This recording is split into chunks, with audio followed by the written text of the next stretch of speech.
Kung hindi, ang pagmamaliit sa akin ay magpapatalo sa iyo ng malubha. Kung gayon, hindi ko alam kung kaya mong saluhin ang susunod na atake na ito. Nagpakawala si Chihaw ng isang spell. Isang berdeng vortex ang direktang suminag mula sa langit patungo sa kanya. Ito ang Heaven-Shattering Sword Dance. Hindi umurong si Ye Chen at hinarap ito. Nag-ipon siya ng lakas sa Heavenly Void. Dali, pigilan mo ito para sa akin. Hawak ni Ye Chen ang Heavenly Void para ipagtanggol ang sarili. Ngumiti si Chihaw ng tagumpay. Ano pa ito? Nagpatuloy si Chihaw sa pagpapakawala ng Earth Dragon Technique. Ang lupa ay nagsimulang sumabog. Isang berdeng sinag ng liwanag ang lumaganap.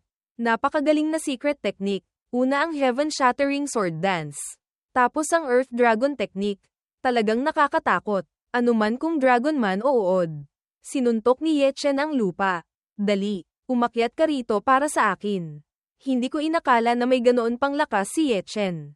Talagang minamaliit namin siya. Magaling. Batang-bata. Hindi ko inakala na mayroon ka pang ganoong mapanlinlang na lakas sa pakikipaglaban. Ang mukha ni Chihaw ay nagsimulang namutla. Isa pa, akala mo ba bibigyan pa kita ng pagkakataon na umatake? Sumugod si Ye Chen kay Chihaw sa bilis ng kidlat. Isa pa ang malakas na pagsabog. Tanggapin mo ang aking thunderclap palm. Itinago niya ang kanyang lakas. Ang mukha ni Chihaw ay nagsimulang matakot. Tumalsik siya ng mga 10 metro. Paano niya nakuha ang ganoong kalaking lakas? Tanggapin mo pa ang aking thunderclap palm. Nagsimulang samuka ng dugo si Chihaw. Ginamit niya ang mystical light shield armor para ipagtanggol ang sarili. Malakas na sumigaw ang binata. Ipagtanggol. Malaki ang tiyan mo. Narinig mo. Anong klaseng halimaw ang batang ito? Hindi pa tapos. Lintik. Ginamit ni Chihaw ang shield breaking slash.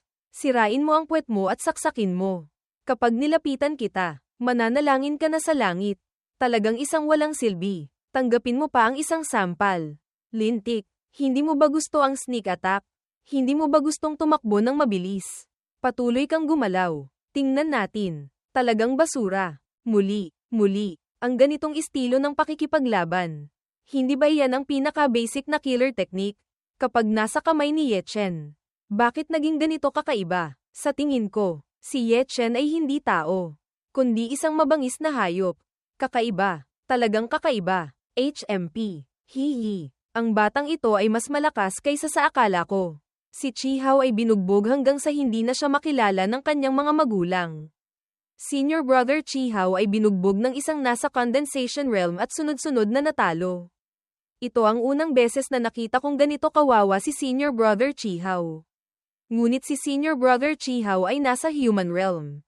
Malinaw na nasa condensation realm lang si Ye Chen. Bakit siya may ganoong mapanlinlang na lakas sa pakikipaglaban? Malinaw na gumamit siya ng demonic technique. Demonic technique? Oo nga, gumamit ka ng demonic technique. Talagang walang hiya si Ye Chen. Umalis ka rito. Wala kang karapatang makipaglaban kay senior brother Chihaw. Ang Henggayu sect namin ay isang marangal na sekta. Hindi namin tinatanggap ang demonic techniques. Lintik. Pagkatapos makita ang eksena na ito, umakyat sa utak ko ang dugo. Galit ako kay Su Xinyu. Mga kapatid, naiinis ba kayo tulad ni A? Mag-iwan ng komento sa ibaba. Umalis ka rito. Maliit na tao na gumagamit ng demonic technique. Kailangan natin siyang dalhin sa discipline hall para sa mahigpit na parusa. Ang paggamit ng demonic technique. Ang ganitong ugali ay talagang kasuklam-suklam. Ang paggamit ng demonic technique ay talagang walang kahihiyan. Subukan ninyong magsalita pa ng isa pang salita. Gumagamit ka ng demonic technique at hindi mo pa pinapayagan ng iba na magsalita. Maaari mong takpan ang aking bibig. Ngunit maaari mo bang takpan ang bibig ng lahat ng nandito? Sa halip na linangin ang orthodox path, pinili mong linangin ang evil path. Talagang walang kahihiyan. Bigla. Isang tunog ng paghiwa. Inambos si Ye Chen. Iyon ang lintik na si Chihaw. Bastardo. Naglakas loob kang mag-sneak attack. Noong nakaraan, kinidnap mo ang mga herbs sa likod ng bundok. Isa rin itong sneak attack. Mamatay ka na. Batang lata. Tumawa si Chihaw na parang magnanakaw na nakakita ng mayaman. Nagalit si Xiong-er at hinampas ang mesa. Boom. Hanggang sa tumatakip ako ng kumot sa bahay. Nagugulat pa rin ako. Wala kang kahihiyan. Ang lintik na si Chihaw. Inambos si Ye Chen ng paulit-ulit. Bugbugin ninyo siya hanggang sa tumakbo siyang parang tuta. Ganoon ang dapat. Paano matatalo si Senior Brother Chi? Inatake niya ng patago habang hindi handa ang iba. Talagang hamak siya. May katarungan pa ba? Ang binti ni Ye Chen ay malapit nang mahulog mula sa ring. Nagsimulang bumagsak ang binata. Sa sandaling iyon, lumipad ang isang espada at tumagos sa kanang braso ni Ye Chen. Inabot niya ang kanyang kamay at hinugot ang espada. Ngayon, ang bagong galit at dating utang ay babayaran lahat ng sabay-sabay. Bugbugin ka na. Nagsimulang ilabas ni Ye Chen ang kanyang Lion Soul. Tanggapin mo pa ang isang suntok. Asong lalaki. Sunod-sunod na suntok. Patayin ka na. Demonic Technique. Muli siyang gumamit ng Demonic Technique. Talagang kasuklam-suklam. Umalis ka rito. Hindi ka karapat-dapat makipaglaban kay Senior Brother Chi. Dalhin siya sa Discipline Hall. Ang mga taong naghahanap ay lahat ay mabuting kapatid ni Chi Hao. Ang mga basura ay natatakot na mawala ang kanilang Spirit Stones. Kaya naglalabas sila ng dugo at dumura sa iba. Lahat ng nandito maliban kay Xiong-er at Ye Chen. Lahat sila ay nagpusta kay Chi Hao na mananalo. Kung matatalo si Chi Hao, ang kanilang Spirit Stones ay mawawala at hindi na babalik. Patuloy na tanggapin ang sunod-sunod na suntok. Lintik, itinaas ni Xiong-er ang kanyang watawat. Nakasulat dito ang, may Ye Chen. Ang paghihiganti ay may dakilang espiritu. Batang lata, napakagaling. Senior sister, anong gagawin natin ngayon? Si Chi Hao ay binugbog hanggang sa punto na siya ay nakahiga sa lupa. Siya ay hingal na parang aso na malapit ng mamatay. Sa huli, hindi mo ako matatalo. Nababaliw ba siya? Anong pinagsasabi niya? Tapos na. Ito ang Spirit Talisman. Spirit Talisman. Napakahalaga ng Spirit Talisman. Hindi ko inakala na may ganitong uri ng talisman si Chi Hao. Ang True Chi ay nakakulong. Si Ye Chen ay tiyak na hindi makakilos. Sa pagkakataong ito, hindi na ako mawawalan ng pera. Mukhang matagal na itong planado ni Senior Brother Chi. Ang susunod na laban ay hindi na kailangang kabahan. Chi Hao, hindi mo na kailangan ang iyong mukha. Nakikipaglaban sa Condensation Realm. Gumagamit ka pa ng Spirit Talisman. Anong magagawa mo pa? Lintik, tumawa si Chi Hao. Ha ha ha, ang True Chi ay nakakulong. Hindi ko siya matatalo. Ang Danhai ay nakakulong din. Ibig sabihin, ang True Fire ay nasealed din. Kahit gaano man katalinong ang physical body, gaano man kahusay ang combat ability. Kung walang True Chi, ganap na walang kakayahan na manalo. Pababayaan kitang mamuhay ng mas masahol pa kaysa kamatayan. Sino ang mabubuhay o mamamatay? Hindi pa natin alam. Pagkatapos ng alas 5 ng hapon, malalaman natin ang resulta. Ano? Gusto pa ring lumaban ni Ye Chen. Ang True Chi ay nakakulong na. Talagang talo na siya. Mukhang kailangan niya pang maghirap bago sumuko. Sayang lang. Malapit na siyang matalo. Tingnan ko kung gaano katagal ka makakatagal. Si Ye Chen ay mabilis pa rin sa pag-ilag sa mga atake ng espada ni Chi Hao. Habang nakikipaglaban, lintik, sumugod si Chi Hao para umatake ulit. Isang saksak ng espada sa kaliwang dibes. Hawak pa rin ng binata ang talam ng espada. Lumaban si Ye Chen, ngunit walang epekto. Nagdagdag ng lakas si Chi Hao sa isang palad. Sa pagkakataong ito, siguradong mamamatay ka. Bigla, ang dalawang kamay ni Chi Hao ay nakakadena. Paano iyon nangyari? Mayroon din si Ye Chen ng Spirit Talisman. Walang mas mahalaga kaysa sa Spirit Talisman. Paano niya nakuha ang bagay na iyan? Tapos na, si Chi Hao ay nataman din ng Spirit Talisman. Ang batang lata ay mahusay. Saan niya nakuha ang Spirit Talisman? Hindi pwede. Sabi ko na noon, sino ang mabubuhay o mamamatay? Hindi pa natin alam. Paano niya nakuha ang Spirit Talisman? Importante ba yan? Ang mahalaga, patas na tayo ngayon. Wala kang True Chi. Wala rin akong True Chi. Lumaban tayo ng tunay. Kanina, nagsisimula pa lang. Lintik, sinangga ni Chi Hao ang atake. Akala mo ba masasangga mo yan? Tanggapin mo ang suntok na ito. Lintik, sa loob ng maraming taon. Masyado nang umasa si Chi Hao sa True Chi. Hindi niya sinubukang linangin ang pinaka-basic na 8-kill technique. Kung walang True Chi, hindi siya kalaban ni Ye Chen. Nagpatuloy siyang inatake ng patago mula sa likod. At sa ganoon, tinamaan siya ng isang sipa sa tiyan. Mamatay ka na, lintik. Kahit nakakulong ang True Chi. Napakalupit ni Ye Chen. Hinawakan ng binata ang bukong-bukong ng lintik na si Chihaw. Pagkatapos, malakas niya siyang itinapon sa lupa. Usok ang lumabas, makapal at malabo. Sa pagtingin muli, nakita niya si Ye Chen na hingal. Ang lintik na si Chihaw ay nawalan ng malay doon mismo. Isa sa mga kapatid ni Chihaw ay sumigaw. Lahat sila ay sumugod. Wala siyang true chi. Madaling harapin. Talagang walang kahihiyan. Batang lata. Tulungan kita. Ano iyan? Bugbugin ka na. Lintik. Hinawakan ni Ye Chen ang kamay ni Chihaw. Pagkatapos, boop-boop. Ouch. Ang mga kapatid ni Chihaw ay binugbog hanggang sa maging pulot. Ganoon talaga si Ye Chen. Ang mga mukha ng iba ngayon ay nagpapakita ng takot. Talagang malakas siya. Isang walang pangalang tao ang sumugod mula sa likod ni Ye Chen. Gusto mo bang mamatay? Sinipa ni Ye Chen at sinira ang kanyang dantian. Pinapatay ni Ye Chen ang mga kapwa-disipulo. Hindi ka ba natatakot na mananagot ka sa discipline hall? Pagpatay sa kapwa-disipulo, sa Fengyan stage, maliban sa labanan ng dalawang panig. Walang ibang makakialam. Ito ang rules ng sekta noon pa man. Kahit patayin ko sila dito mismo. Walang karapatan ang discipline hall na parusahan ako. Nang marinig niya iyan, natikom din ang bibig ni Su Xinyu. Nagpatuloy si Ye Chen. Ang mga tao ng human yang peak ninyo ay minamaliit ang rules ng sekta. Huwag ninyo akong sisihin. Chihaw, sa likod ni Ye Chen. Ako ay gustong pumatay sa iyo. At sa ganoon, sinampal siya sa bibig. Pagkatapos ng sampal na ito, bumagsak ang binata. Nag-ipon si Su Xinyu ng chi sa kanyang dantian. Nang makita iyan, sumigaw si Xiong-er. Su Xinyu, payo ko sa iyo na sumunod ng maayos. Kung hindi ka pababayaan ng araw ng lolo ko.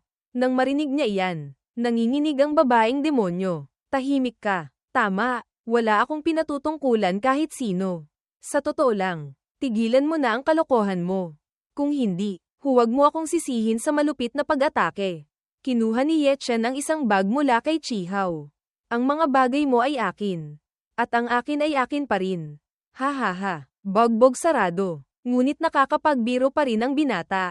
Talagang nakakatuwa, mga kaibigan.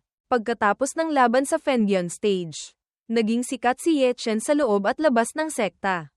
Isang trial disciple sa condensation realm ang sunod-sunod na natalo ang mga disipulo ng tatlong pangunahing rurok sa loob ng isang buwan. Kasama ang isang nasa human origin realm. Tiyak na magiging kwento ito na tatagal ng matagal para sa mga susunod na henerasyon. Sa Heavenly Yang Peak, Ye Chen. Ha. Sa totoo lang, noong una, minamaliit kita. Nakaligtaan ako ng isang henyo na disipulo. Sa Earth Yang Peak, ha. Matandang Qing Yang. Kumpara sa Earth Yang Peak namin, mas kawawa ang human Yang Peak mo. Sa human Yang Peak, patayin. Patayin siya para sa akin. Gusto ko siyang patayin. Talagang asong lintik. Isang nasa condensation realm lang. Hindi ko pa rin matalo. Talagang sinayang ko ang aking pagsisikap sa pagtuturo sa iyo. Master, masyado kasing mapanlin lang si Ye Chen.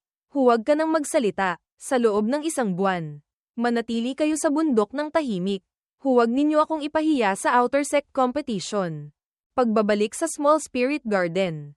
Ikaw ay halimaw. Bakit mabilis gumaling ang mga sugat mo? Anong nakakagulat? Huwag ka nang magsayang ng salita. Ibigay mo sa akin ang pera. Huwag kang mag-alala. Hindi ka kakulangan ng iyong bahagi. Luma na ang patakaran. 50-50ths. Tig-40,000 bawat isa. Batang lata. Napuntahan mo na ba ang Underworld Black Market? Hindi pa po ako napunta. Kung gayon, gusto mo bang pumunta doon para mag-tour kasama ko? Sa loob ng ilang araw, magsisimula ang 3 taong auction ng Underworld Black Market. Sabi-sabi, maraming kayamanan ang ipapatawad. Nakita mo, ito ang Langye Truncheon na napanalunan ko sa auction noong nakaraan sa Underworld Black Market.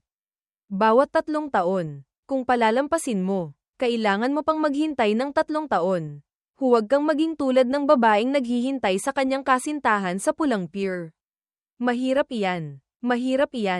Xiong-er, ngunit narinig ko na ang lugar na iyon ay hindi rin mapayapa.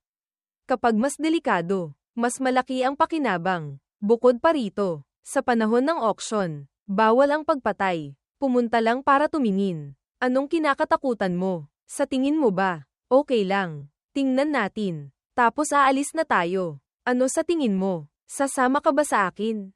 Sige na. Pupunta ako. Anong kinakatakutan ko? Magaling. Ganoon ang desisyon. Pupunta ako para kumuha ng ilang snow jade orchid flowers. Magkita tayo bukas sa dating lugar sa likod ng bundok. Hindi magkita. Hindi umuwi. Naku po. Ha ha ha. Chihao ay talagang karapat-dapat sa kanyang reputasyon bilang isang batang henyo ng pamilyang nag-eensayo ng cultivation. Mataas ang pag-asa ng pamilya sa kanya. Siya ay pinahalagahan at sinuportahan ni Qingyang Zhenren. Ang mga gamit na nakatago sa bag na ito ay napakayaman. Itong spirit liquid na ito ay nakakatulong sa pagpapalakas ng meridian at nagpapahaba ng buhay. Itong uri naman ay nagpapalakas ng katawan. Itong mga spirit weapons ay mga high-grade items din. Ito ay bagay sa Scarlet Heaven Sword ko. Ano naman ito? Maiirap na shell. May silbi ba ito? Bigla, naglabas ng lakas si Hulo.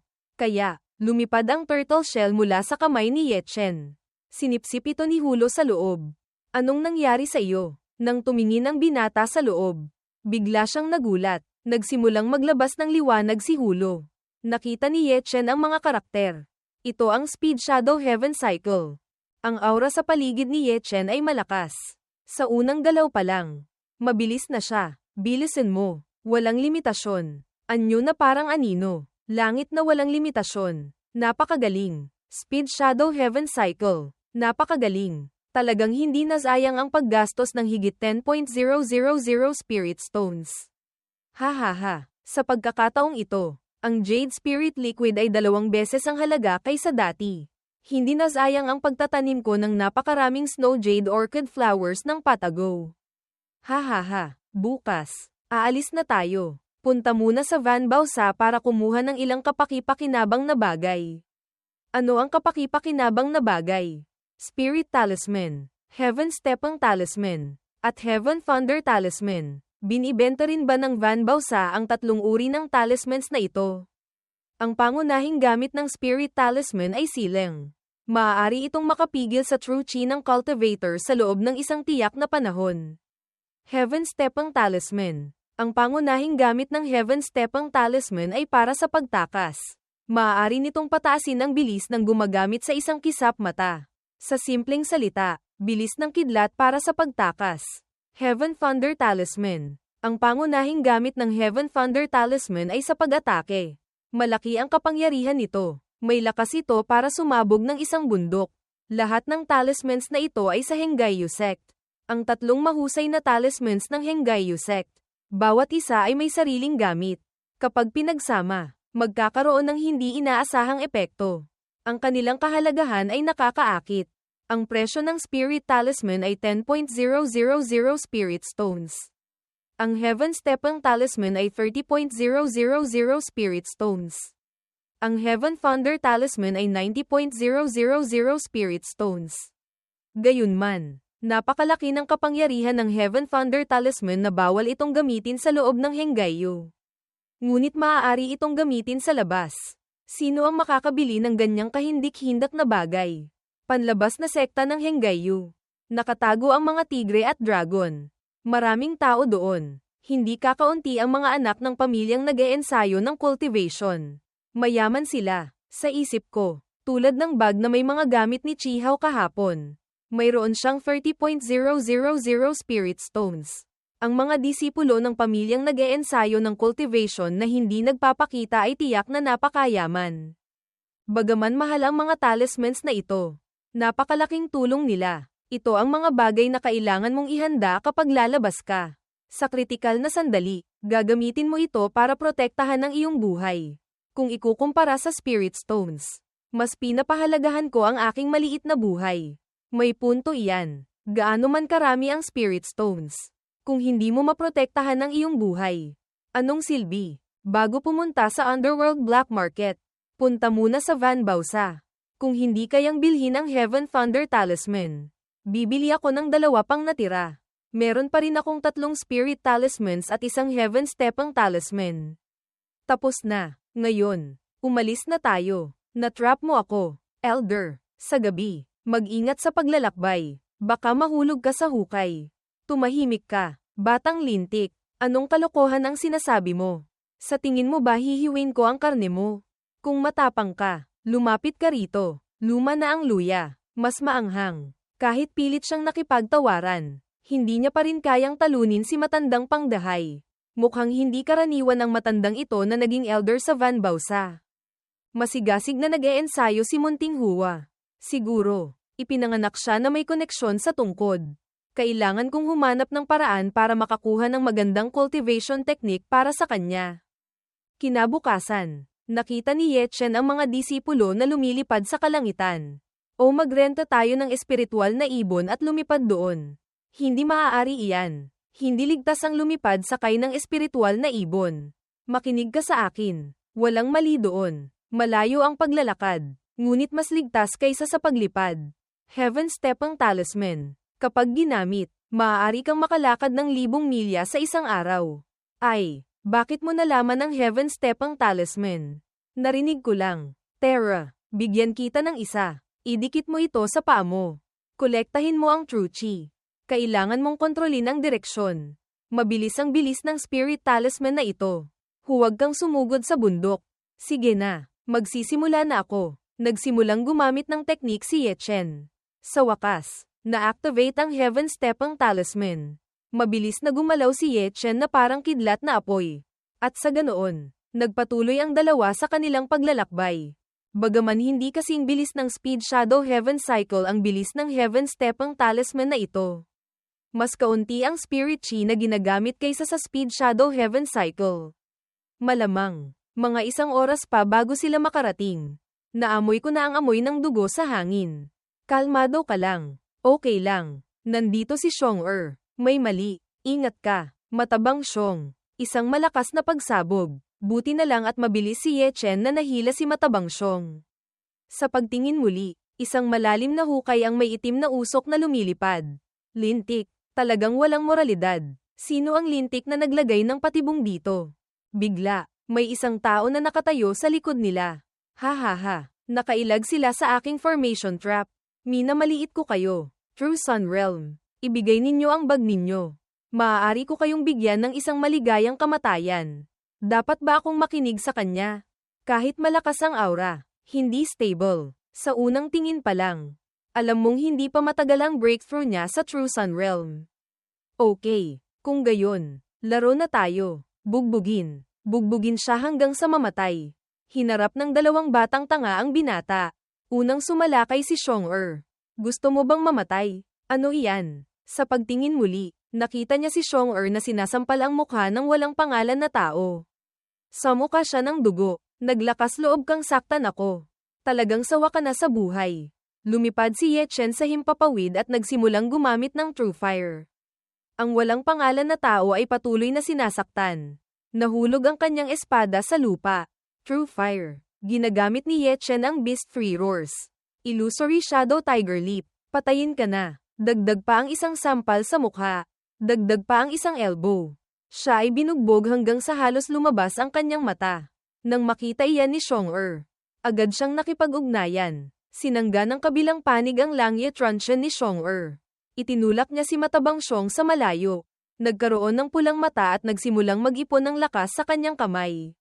Ginagamit din ni Xiong-er ang Dragon Tiger Fist, habang si Ye Chen ay ginagamit ang Thunderclap Fist. Bago pa man sila makalapit, nataman sila ng isang simi-simi. Nanay, sa pagkakataong ito, tapos na ako. Hindi masyadong malaki ang distansya natin sa kanya. Mamatay na kayo. Tumawa si Ye Chen ng kumpiyansa. Sino ang mabubuhay o mamamatay? Hindi pa natin alam. Ye Chen, batang lata, magaling kang lumaban. Matabang Xiong, hindi ka rin masama. 2 kayong batang lata, hindi kayo natatakot sa kamatayan. Tanggapin ninyo ang kamatayan. Nang tumingin muli, wala siyang nakitang lakas. Oh, anong nangyari? Ito ang Spirit Talisman. Siya ay nasa True Sun Realm. 2 Spirit Talismans lamang ang makakapigil sa kanyang True Chi sa loob lamang ng 1 minuto. Kung gayon, samantalahin natin ang pagkakataong ito para patayin siya. Magsimula na tayo. Ang 2, ang isa ay Dragon Tiger Fist. Ang isa ay Thunderclap Fist. Nagpatuloy silang sinuntok. Sa wakas, hinati ni Ye Chen ang walang pangalan na tao gamit ang espada. Patuloy siyang samuka ng dugo. Sige na, nandito na rin ako. Hinalikan ng lolo na ito ang kanyang bibig. Hindi. Isang pagsabog ang nagpatunog sa kagubatan. Ang walang pangalan na tao ay binugbog hanggang sa naging bula ang kanyang bibig. Hindi magandang lugar ito para manatili ng matagal. Kung gayon, bilisan mo na, kaibigan. Nagpatuloy siya sa paghubad ng damit ng binata. At sa ganoon, nagpatuloy ang dalawa sa kanilang paglalakbay. Sa likod ng dalawa, may isang tao. Ito ang matandang lalaki. Sinabi niya, nakaka-interes. Ang batang ito, may true fire pala siya. Nako, mayroon siyang mahigit 10,000 spirit stones. Talagang karapat-dapat sa kanyang reputasyon bilang true sun realm. Talagang isang magandang item. Mukhang pumunta rin siya sa underworld black market para sa auction. Hindi inaasahan. Sa kalagitnaan ng biyahe, nakasalubong niya ang isang kanal at tumaob ang kanyang sasakyan. Sige na. Hindi na sayang ang 2 spirit talismans. Luma na ang patakaran. Kalahati-kalahati. Sa pagtingin sa tumpok ng gintong barya, may isang incense burner. Ang tanda ng true fire ay nagpapahiwatig na ito ay kayamanan. Kaya, pinag-agawan ito ng dalawa.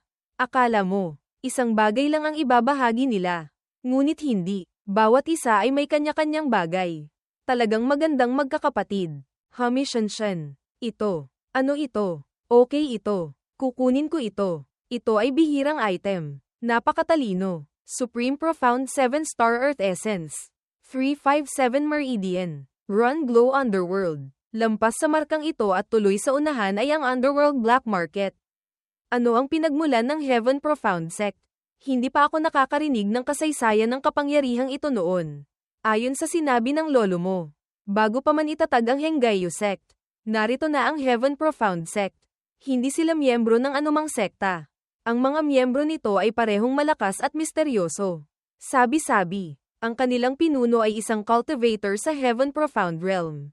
Heaven Profound Realm. 6 na realms ng cultivator, condensation, human origin, true sun, spirit void, emptiness, sky, heaven profound. Isang hakbang na akyat sa langit. Kahit ang 3 malalaking sekta at ang mas malakas na blood hole ay walang cultivator sa Heaven Profound Realm. Tara na, dali na, pumasok tayo. Ano pang nangyayari? Hindi mo na kailangan magtaka ng ganoon.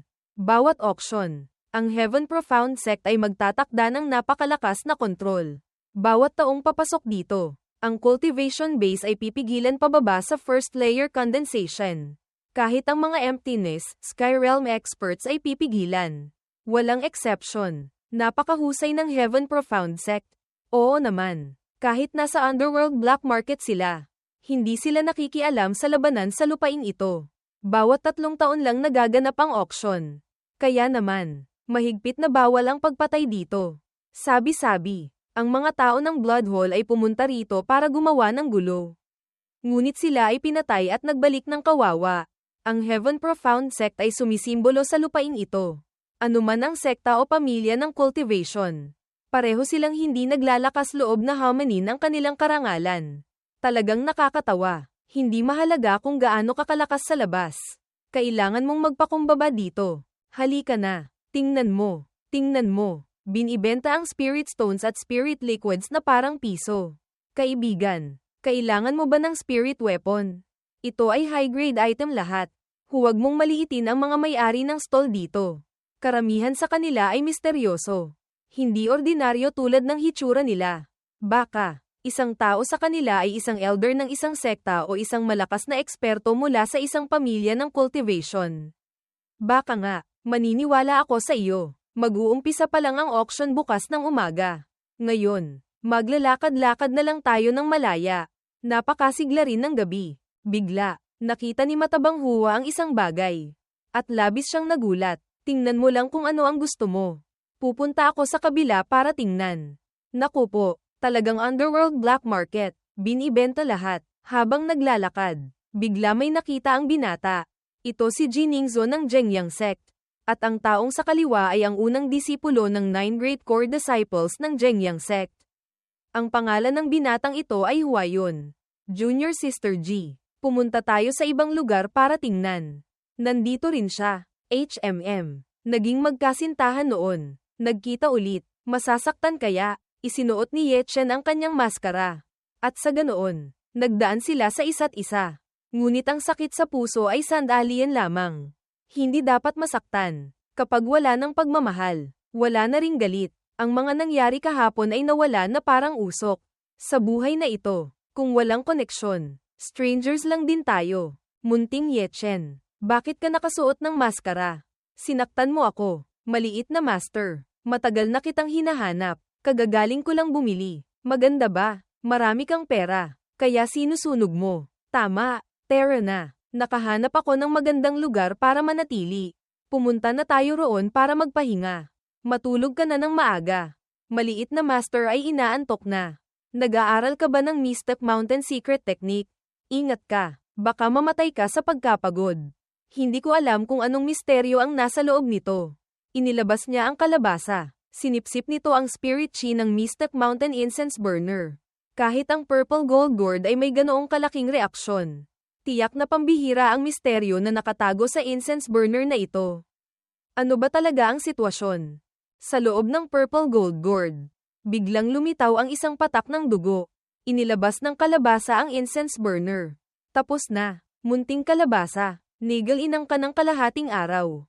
At walang espesyal, humigop si Ye Chen ng isang hininga. Mukhang may pagkakataon din na mali ang tingin ni munting kalabasa.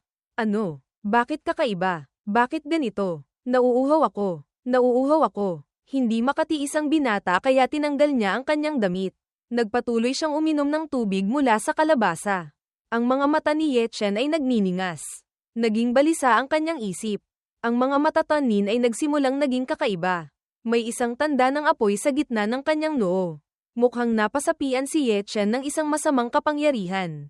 Paglipat ng eksena, sa Dawn Inn, ikalawang araw. Nakita si Ye Chen na nakadapa sa sahig. Sa sandaling ito, nagising ang binata. Aking cultivation base. Aking realm. Hindi ko inakala na tumaas pa ng 3 antas. Nasa 8th layer condensation na ako. Anong nangyari kagabi? Dali. Ye Chen. Kung mahuli ka, hindi mo na maabutin. Anong ginagawa mo sa sahig? Nag-e-ensayo lang ako ng abs. Totoo. Nag-e-ensayo ka ng abs. Ang ulo mo. Dali, umalis na tayo. Kung huli ka, wala nang lugar. Nakarating sila sa Underworld Black Market. Bakit hindi pa bukas? Hindi pa oras. Anong minamadali? Hindi ko alam kung anong kayamanan ang ia-auction ng Heaven Profound Sect sa pagkakataong ito. Ang auction na host ng Heaven Profound Sect ay talagang hindi ordinaryo. Oo naman. Hindi na kailangan sabihin pa. Ikaw. Anong ginagawa mo? Baliw ka ba? Lolo, inilagay ni Matabang Xiong ang kanyang kamay sa loob ng kanyang pantalon. Akala ko, nagsushout lang siya. Ito ang Fluid Transformation Pill at Shape-Changing Pill. Lumunok ka ng isa, makakapagbago ito ng iyong boses at hitsura. Kung maingat ka, magagamit mo pa ito ng 10.000 taon. Huwag na, Lolo, gamitin mo na lang iyan. Pagtingin ko pa lang, natatakot na ako, maskara na lang ang gagamitin ko. Kung hindi mo gagamitin, okay lang. Ang bag mo ba ay nasa pantalon mo? Ang hitsura ni Xiong-er ay naging kakaiba. Nang makita ito ng binata, napamura siya. Nagsimulang bumukas ang gate. Sino ang taong ito? Masyado na siyang mayabang. Hindi mo rin alam ito. Iyan ang matandang Black Mountain, na namumuno sa isang lugar. Masama lang ang memorya ko. Ang matandang lalaki ay may hitsura ng isang guro. Halika na. Nginuyang-nguya ni Xiong-er. Langit, lupa, mga demonyo. Kung kakain ka, bigyan mo rin ako ng kaunti. Nakasusuot ka ng maskara. Paano ka makakain? Nakita kitang ganoon. Kaya kumain ako para sa iyo. Hindi ka pa nagpapasalamat sa akin. Salamat sa ulo mo. Gutom na ako. HMP. Malakas talaga ang kapangyarihan ng taong ito. Kahit na napigilan na ang cultivation base. Bakit nakakaramdam pa rin ng presyon ang matandang lalaki na ito? Nandito na ang mga taga-Chi family sa South Frontier. Nandito na rin ang Situ family sa West Shu. Iyan ang Wang family sa North River. Nandito rin sila, ang Shangguan family sa East Yu. Kayo, mga taga-Xiong family, wala pang dumating. Nandito na sila. Iyan ang second great master ng aming pamilya. Ang second great master ninyo ay talagang matako. Nagtatanong ka pa, nandito na rin ang Henggayu sect. Siya ba ay taga Henggayu sect? Bakit hindi ko pa siya nakita noon? Matabang Xiong, nakita mo na siya, iyon ang Feng Master ng Inner Sect. Yu Junfeng, mukhang tinawag siyang Feng Wuchen. Nandito na rin ang mga taga Zhengyang sect. Ito si Wu Changqing. Siya ang nagpal-AS sa akin mula sa sekta noon. Hindi ko inakala na magkikita kami dito ngayon. Nandito na rin ang mga taga Qindian sect. Siya ang pangalawa sa 9 Great Core Disciples ng Qindian sect. Ang pangalan niya ay Lu Ji. Siya ang Samira sa aking dantian. Kailangan kong maghiganti. Ang mga taga Bloodhole naman. Susunod, magiging masigla ito. Kung gusto mong makuha ang kayamanan. Malamang hindi ito simple. Ang 3 taong iyon ay ang mga humabol kay Chulinga sa Beast Forest noon. Tala, ang Great Chu ay binubuo ng isang hall at 3 sekta. Ang Blood Hall ay namumuno sa isang lugar. Ang North Shore. Ito ay isang napakalaking kapangyarihan. Kaya naman, hindi naglalakas loob ang 3 sekta na gawan sila ng masama. Malakas na sumigaw ang matandang lalaki. Ang mga patakaran dito, alam ninyo na siguro, hindi na ako magpapaligoy-ligoy pa. Ang matandang lalaki na host ng Heaven Profound Sect.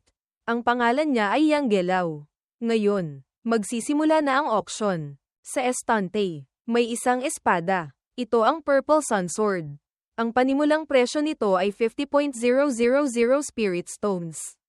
Sino mang magbigay ng mas mataas na presyo ay makukuha ito. Ako, 51.000 Spirit Stones. Ako, 53.000 Spirit Stones. Magbibigay ako ng 60.000 Spirit Stones. Diyos ko, masyado na itong mahal. Hindi mo ba narinig ang opening gate red? Ang unang item na i-auction ay para buhayin ang atmosphere. Sa likod, may mga bagay na mas mura. Ang kasalukuyang presyo ay 80.000, 82.000 Spirit Stones. Sa wakas, 90.000. Tinapak ng matandang lalaki ang kamay. 100.000. Ang Zhengyang sect namin ang kukuha nito. Natahimik ang bulwagan. Huwag nang magbigay ng presyo. Hindi ito biro. Nagbigay na ng presyo ang Zhengyang sect. Maging mabilis kayo, kung walang iba pang magbibigay ng presyo. Ang Purple Sun Sword na ito ay magiging sa Zhengyang sect. Tumawa ng malakas ang matandang lalaki. Ha ha ha. Copper Cauldron. Panimulang presyo ay 30.000. Ngayon, magsimula na ang DU Jaya. May nagbigay ng 50.000, may nagbigay ng 70.000. Ang presyo ngayon ay umabot na sa 90.000. Ang Copper Cauldron na ito ay mukhang hindi masama. Kung gusto mo, batang lata, pumunta ka na at subukan. Wala akong pera. Kung gayon, sabihin na lang natin na wala akong sinabi. Bibigyan ako ng 150.000. Bibigyan ako ng 160.000. Kukunin ito ng Qindian sect namin.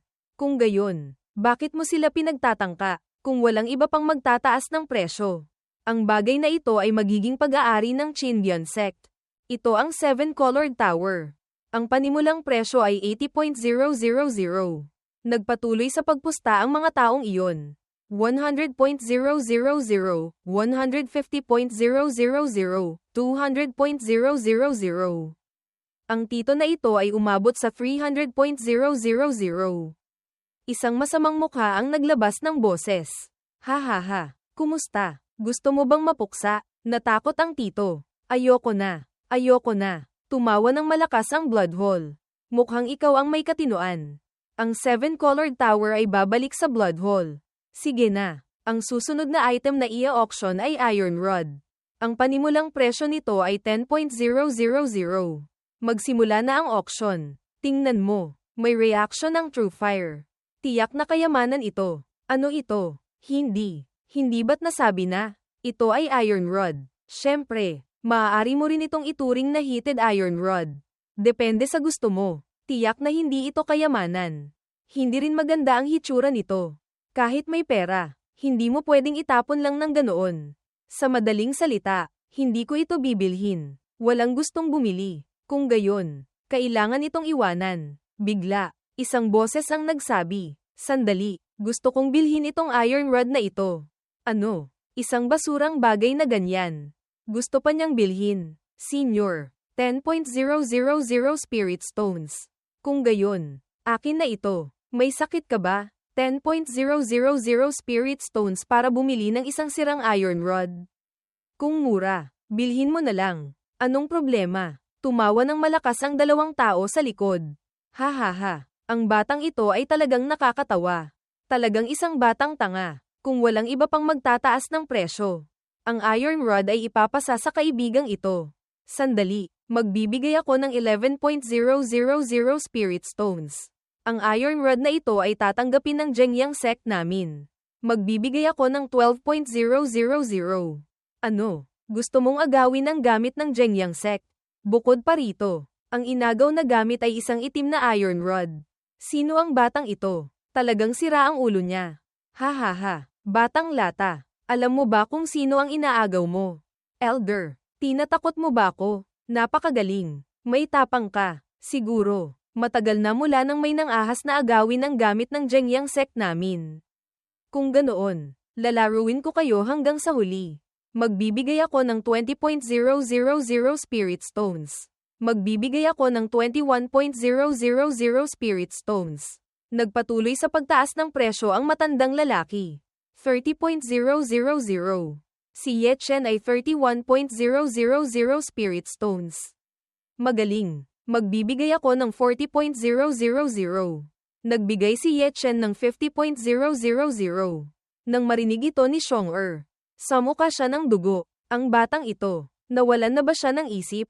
Nagpatuloy ang matandang lalaki sa pagbibigay ng 110.000. Batang lata, kung matapang ka, magbigay ka pa ng presyo. Nagbigay si Ye Chen ng 120.000. Elder, sa ganitong laro, hindi ka pa rin kontento. Anong pamilya ang batang ito? Oh my gosh, tunay na player iyan. Kaibigan, 20.000. Napakalaki. Sa pera, malayo pa ako sa maging kalaban ni Wu Changqing. Ngunit kahit hindi ko kayang bilhin, kailangan ko pa rin siyang mapawalan ng kaunting dugo. 210.000.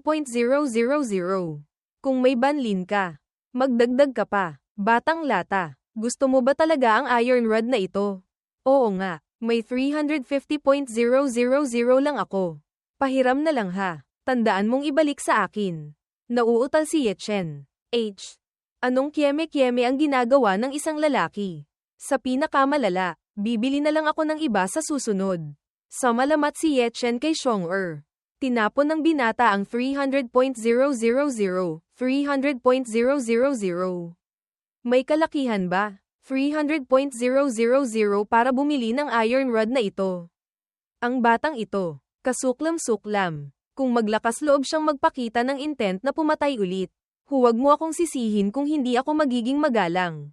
Magbibigay ako ng 310.000. Nagpatuloy ang binata sa pagtaas ng presyo hanggang 500.000. Ang batang ito, balak ba niyang gumawa ng kakaibang bagay? Oh my gosh! Sky high price ito. Anong kalokohan ang ginagawa ng binata na ito? Hinampas ni Wu Changqing ang upuan. Boom! Ang mukha ng matandang lalaki ay napakalupit sa sandaling ito. Kung walang iba pang magbibigay ng presyo, ang iron staff na ito ay mapupunta sa batang kaibigang ito. Nagpalakpakan ang dalawang binata, nawalan ng 500.000. Sana hindi mo ako bibigwin. Tapos na ang auction ngayon. Bukas, kukunin ng mga nakabili ng item ang kanilang gamit sa likod na bulwagan. Naglalakad si Ye Chen at Wu Changqing papunta sa isa't isa. Batang lata, papabayarin kita sa ginawa mo sa Jengyang sect namin. Pantay na kompetisyon. Kung sino ang nagbigay ng mas mataas na presyo, makakakuha. Senior, kung hindi ka naging magastos, maaari mo ba akong sisihin? Sana, pagkatapos ng auction, ganoon ka pa rin kabilis magsalita. Ha ha ha, gago. Akala mo ba bibigyan kita ng pagkakataon? Batang Ginoo, napakadesidido mo ngayon. Senior, pinuri mo ako. Maraming salamat, Senior. Hindi kailangan maging magalang. May naghihintay na sa iyo ng matagal. Batang kaibigan, pumasok ka sa pavilion sa likod. Sa Hall of Hidden Dragons. Pumasok ang binata at nakita ang isang matandang lalaki. Siya iyan. Siya ba ay miyembro ng Heaven Profound Sect? Hindi ko alam kung bakit ako pinatawag ng senior dito. Gusto ko ng tulong mo. Gusto mong tulungan ko sa ano? Para maging mas eksakto, gusto kong anyayahin ng True Fire sa loob mo para tumulong. Nang marinig niya iyan, namutla ang binata. Oo naman. Hindi ito libreng tulong. Bibigyan kita ng katumbas na premyo. O kung may gusto ka, sabihin mo lang. Maikli ang sagot ni Yechen. Pera lang ang kailangan ko. Ganoon lang. Oo nga. Oo nga. Lumipad ang isang bag ng pera. Tinanggap ito ni Yechen at nagpasalamat. Kung gayon, magsimula na tayo. Ano ito? Ito ay Curse Talisman. Tala, ang Curse Talisman ay isang napakamasamang sumpa. Tanging ang mga tao ng Witch Tribe sa legend ang makakagamit nito. Kapag nataman ka ng sumpa, kung hindi mo ito mapigilan o maalis sa oras, tiyak na lalamunin ka ng sumpa at mamamatay ka.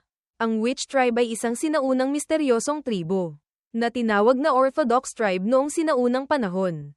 Malakas sila na walang makakatumbas.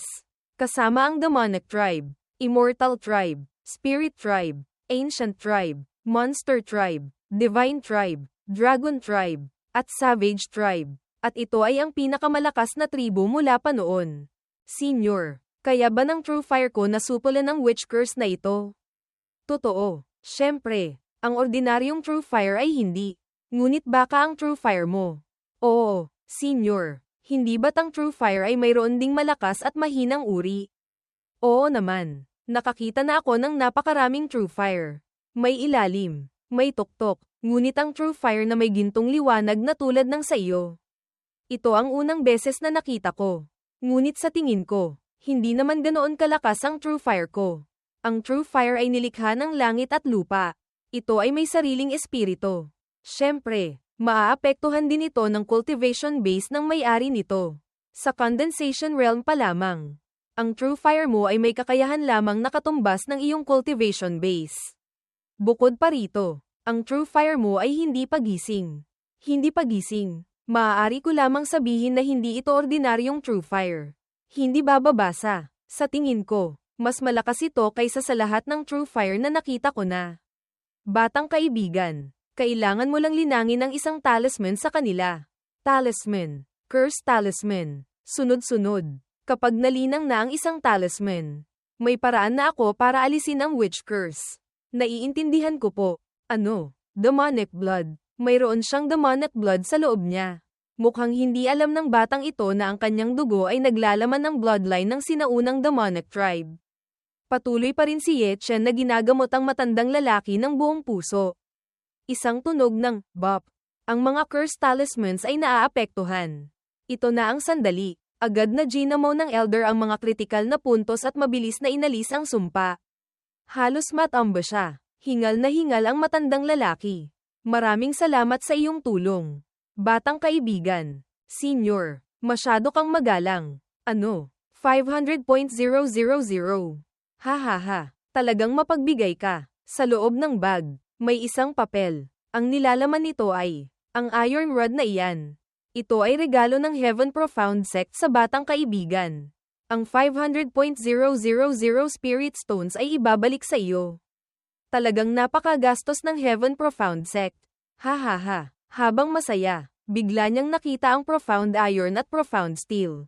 Bago pa man siya makapagtanong, dahan-daang lumakad ang matandang lalaki sa harap.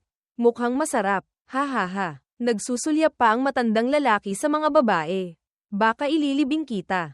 Ano? Anong gusto mo? Gusto kong bumili ng Profound Iron at Profound Steel. Batang Ginoo, sa unang tingin pa lang.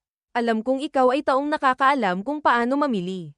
Ang lahat ng bagay ko rito ay kayamanan. Naghihintay lang ng taong may tadhana. Huwag ka nang magsalita ng marami. Anong presyo? Itinaas niya ang isang daliri. 100.000 Spirit Stones. Nagbibigay si Yechen ng 50.000, 100.000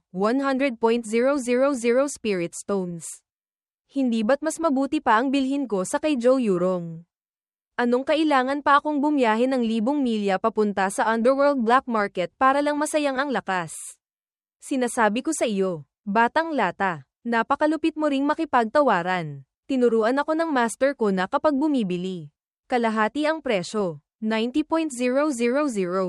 Hindi na mababawasan. Nagpatuloy si Ye Chen sa pagtawad ng 60.000.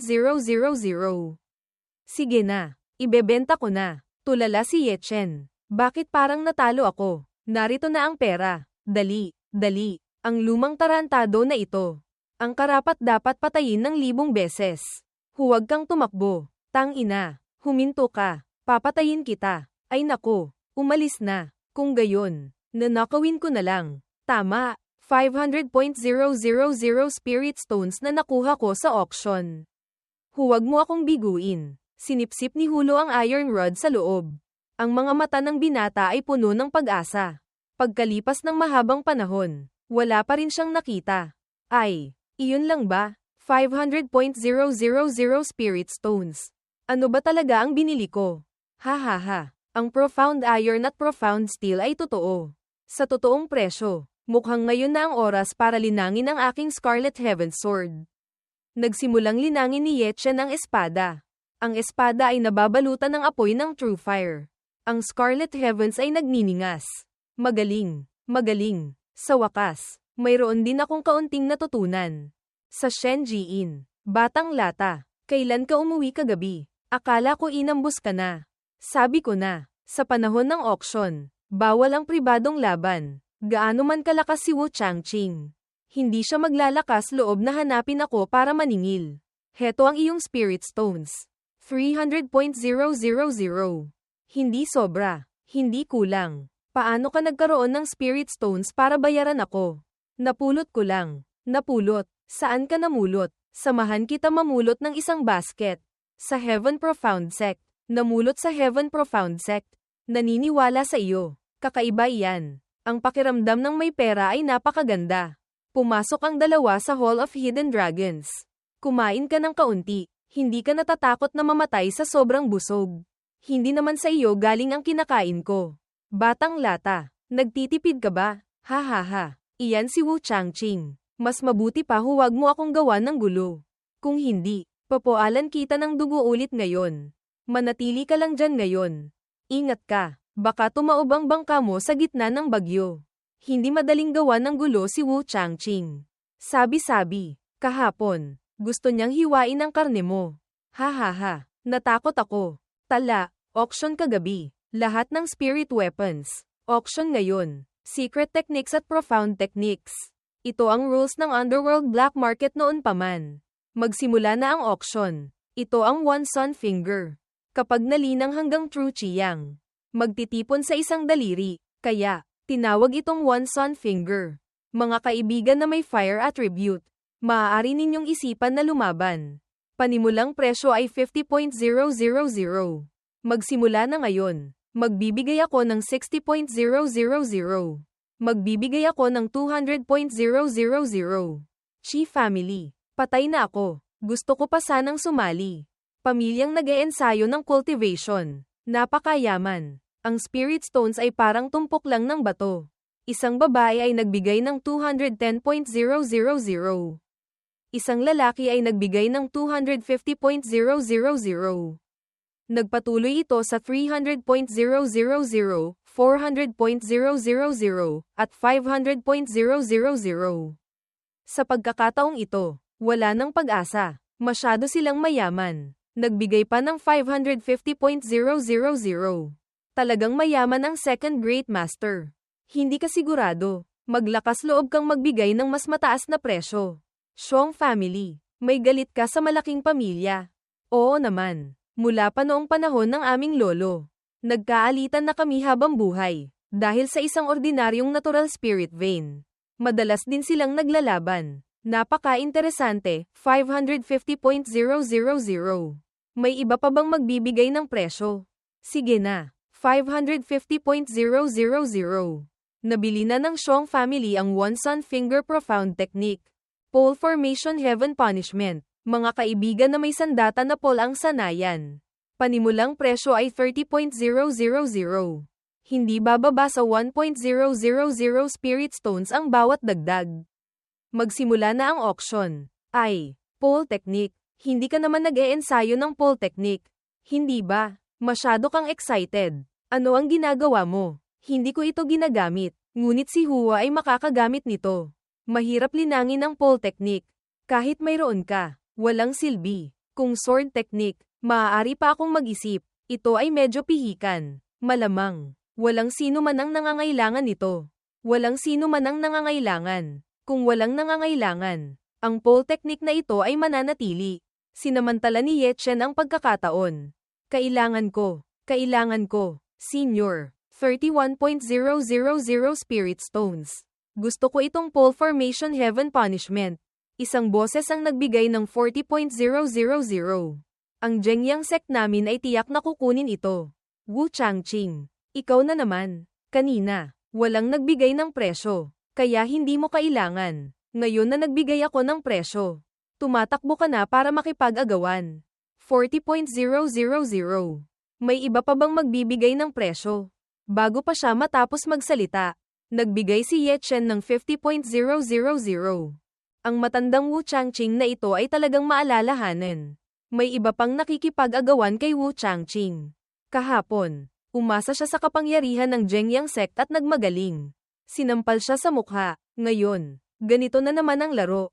Talagang isang matanda na walang hiya. Nagpatuloy ito sa 150.000. Nagbigay si Ye Chen ng 200.000. Handa na akong pahiramin ka ng 300.000 Spirit Stones. Batang Lata, okay ka pa ba? Lolo, lintik, hindi ko pa hawak ng maayos. Batang Lata, alam mo ba kung sino ang pinag-aagawan mo? Pantay na auction. Kung sino ang nagbigay ng mas mataas na presyo. Mananalo. Senior, ang sinabi mo. Gusto mo bang pilitin ang iba? Ha. Magaling na salita. Pantay na auction. Ang Zhengyang sect namin ay nagbibigay ng 250.000. Hinampes ni Ye Chen ang mesa at sumigaw. Magbibigay ako ng 500.000. Ang ibang tao ay nagulat. Ano ito? Ang profound technique na ito ay may ganoong presyo. Ang batang iyan, malaki rin ang tapang. Naglakas loob siyang makipag-agawan sa Zhengyang sect. 500.000 Spirit Stones. Gusto mo bang umakyat sa langit? Kahapon, isang sirang iron rod. Ngayon, isang sirang pole technique. Ang bagay na walang sino mang may pakialam ay auction sa ganito kataas na presyo. Nabaliw na ba ang mundong ito? Sa pagkakataong ito, mahihirapan si Wu Changqing na bumaba rito. Kahapon, pinilit siya ng batang iyan. Kaya napahiya siya. Ngayon, kung hindi niya mabili itong pole technique, mapupunta sa lupa ang kanyang mukha. Hindi lang siya ang mapapahiya, kundi ang buong Zhengyang sect. Malinaw na walang silbi ang pole technique na iyon. Ngunit nagpapakita pa rin sila ng kayabangan. Tingnan mo, natalo na sila. Hindi ba? Malakas na hinampes ng matandang lalaki ang mesa. Boom! Nagbigay ako ng presyo. Huminto ang disipulo. Sandali, umaasa pa rin ako na pag-isipan itong mabuti ng elder. Huwag sayangin ang maraming spirit stones para sa isang walang silbi na pole technique. Ang layunin natin ay ang meteorite pill. Elder, siyasatin ninyo para sa akin. Gusto kong malaman kung sino ang ganoon katapang. Kailangan kong gawin siyang mamuhay ng mas masahol pa kaysa kamatayan. Kailangan itong mangyari. Opo, 500.000. Ang pole formation heaven punishment ay sa batang kapatid na ito. Magaling. Sinayang na naman ang yaman. Mukhang kailangan kong hanapin ang second great master para humingi ng kaunting pera. 300.000. Babayaran kita sa hinaharap, kasama ang tubo. Kung gayon, napakaganda niyan. Sa pamamagitan lang ng bibig. Walang basehan. Natatakot ako baka baligtarin mo ang sitwasyon. Pirman mo rito. Batang lintik na ito. Lumayo ka sa akin. Tapos na ang auction ngayon. Pirman mo muna at saka ka umalis. Pirman ang ulo mo. Huwag mo akong sundan. Kung ganoon ka, iisipin ko na hindi mo ako babayaran. Talagang isang outstanding talent, ngunit matandang sito. Mas mahusay ang batang ito kaysa sa iyo noong bata ka. Sa auction bukas, sana ay maging magalang kayong dalawa sa akin. Lintik na matabang lalaki, susulatin ko ang utang pag-uwi. Huwag mo na akong sundan. Ang papel at panulat mo ay kinuha mo sa pantalon mo. Hindi ko ito hahawakan. Ayaw mo na lang. Ang spirit stones na iyon. Kinuha ko rin sa pantalon ko. Bakit hindi mo iyon ayawan? Dali, umalis ka. Sa sandaling iyon, Natitigan ni Ye Chen. Ito si Lu Ji. Tumawa siya. Ha ha ha. Nakaka-interes. Talagang ganyan ang masasamang tao. Gumagawa ng kakaibang bagay. Mga elder, nararamdaman ninyo ba ang pamilyar na aura sa batang iyon? Kung nakatago ang aura, hindi mo ito makikita. Bigyan siya ng kaunting pansin. Hindi masabi. Nakasalubong na pala natin siya kung saan. Tiningnan ni Wu Changqing si Ye Chen na may pamatay na mga mata. Batang lata, mamamatay ka ng malubha. Natatakot ako. Kung matapang ka, patayin mo ako. Sa sandaling ito, nakita ni Jining Shuang si Ye Chen. Ang pakiramdam ay napaka-pamilyar. Sino ba talaga siya? Batang Ginoo. Napakatalino mo ngayon. Senior, pinuri mo ako. Batang Ginoo, sang-ayon ka bang sumali sa Heaven Profound Sect? Nang marinig niya iyan, nagulat ang binata. Kumusta, Ye Chen? Interesado ka ba? Senior, huwag ninyong pagbiruan ang aking maliit na sarili. Isa lang akong junior sa Condensation Realm. Paano ako makapapasok sa mata ng elder? Hindi problema ang cultivation base. Ang taong tinitingnan ng Heaven Profound Sect namin ay henyo. Sa katunayan, ang tinitingnan namin ay ang True Fire. Ngunit mas mahalaga, ang iyong potensyal. Senior, kung sasali ako sa Heaven Profound Sect, ibig sabihin, kailangan kong umalis sa Great Chu ng tuluyan. Sa hinaharap, hindi na ako makakalahok sa mga gawain ng Great Chu. Tama, ang mga miyembro ng Heaven Profound Sect ay hindi maaaring makialam sa mga alitan sa pagitan ng mga kapangyarihan sa Great Chu. Hindi mo kailangan sumagot kaagad. Umuwi ka at pag-isipan itong mabuti. Ang aking alok ay palaging valid. Kung gayon, maraming salamat, Senior. Pag-iisipan ko po ng mabuti pag-uwi ko. Pinuno, napakalaking talento. Mas mataas pa sa kanya ang talento niya noong bata pa siya. Bakit niyo inanyayahan siya lamang? Hindi kaya dahil sa True Fire sa loob niya? Siyempre hindi. Ang batang ito ay hindi simple tulad ng hitsura niya. Kahit hindi ang pinakamataas ang talento niya. Iba siya. Maaari nating sabihin na ang kanyang True Fire ay napakalakas. Ang pinakamahalaga ay ang kanyang bloodline. Kung gayon, kailangan bang humingi ng opinyon sa Master? Gusto ko ring hanapin ang Master. Napakasimple ng Master. Pinagkatiwala niya sa akin ang Heaven Profound Sect. Ngayon, wala siyang ginagawa. Sino ang makakaalam kung saan naglilibang ang Master ngayon? Habang naglalakad, natuklasan ni Ye Chen na may sumusubaybay sa kanya. Ha ha ha, sa inyong lakas lang. Susundan niyo ako. Hindi niyo man lang pag-isipan kung ano ang pinagmulan ko noon. Maliit na Master. Miyembro ako ng Intelligence Pavilion ng Zhengyang Sect. Nang naglalaro si maliit na Master ng pagsubaybay. Hindi niyo pa alam kung umiinom na kayo ng gatas o nakasuot ng diaper. Bigla, nawala si Ye Chen. Sa sandaling ito, napansin ng babae. Nasaan na siya? Bakit bigla siyang lumipad? Ang batang ito ay hindi simple. Maaaring mas mataas ang kanyang cultivation base kaysa sa atin. Ngunit hindi rin maaalis ang ibang posibilidad. Siya ay miyembro ng Intelligence Pavilion o katulad nito. Hindi siya masusubaybayan ng karaniwang tao. Sa Shenjiin, nakaupo si Ye Chen at nag-iisip. 500.000 Spirit Stones. Nakakasakit ng puso, ngunit kung makakapag-aral si Hua, sulit din iyan. Sinimulan ng binata na buksan ang Profound Technique. Talagang sulit ang paggastos ng 500.000 Spirit Stones. Tala, ang tungkod at sibat ay magkatulad. Sila ay dalawa sa pinakamahirap linangin na spirit weapons. Ang Heavenly Gunpole Technique ay hindi lamang nagpapakilala sa misteryo ng tungkod, kundi nagpapaliwanag din ng marami tungkol sa pole techniques. Ang Heavenly Gunpole Technique ay nahahati sa offensive at defensive forms. Ito ay kabilang sa Unified Offense at Defense Profound Techniques. Kapag nalinang hanggang Great Accomplishment, maaari itong magpakawala ng Heavenly Gun Array sa pamamagitan ng mga ilusyon ng tungkod. Tiyak na isang set ng Profound Techniques na hindi basta-basta mahahanap kahit saan. Sa lahat ng Pole Profound Techniques, ang kandila ay nagniningas ng mahina. Ang palakol ay mabigat. Ang Pole Profound Technique ay talagang mas mahirap sanayin kaysa sa karaniwan. Ang Heavenly Gunpole Formation ay maaaring gumamit ng mga ilusyon ng tungkod habang sumasayaw upang bumuo ng isang pole formation para sa offense at defense. Kung gagamit ka ng espada, Maaari mo ring gamitin ang mga ilusyon ng espada habang sumasayaw upang lumikha ng isang sword formation na pinagsama ang offense at defense. Nagsimulang magsanay ang binata. Ang aura ay nagliliyab at umiikot. Ang bawat sandata sa mundo ay may sariling halaga. Ngunit kahit magkakaiba, iisa lang ang layunin. Saber, spear, sword, halberd, pole, axe, bow. Lahat ay magkakatulad. Kung ang mga sinaunang tao ay nagawang maunawaan ang Heavenly Gun Pole Formation, maaari ko rin namang maunawaan ang Heavenly Gun Sword Formation. Ang oras ay hindi issue. Ang kailangan ay pakiramdam at pagkaunawa. Unang araw, auction ng Spirit Weapons. Ikalawang araw, auction ng Secret Techniques at Profound Techniques. Ikatlong araw, Spirit Pills. Sa ganitong klase ng atmosphere, ang Spirit Pill na i-auction ngayon ay siguradong hindi ordinaryo.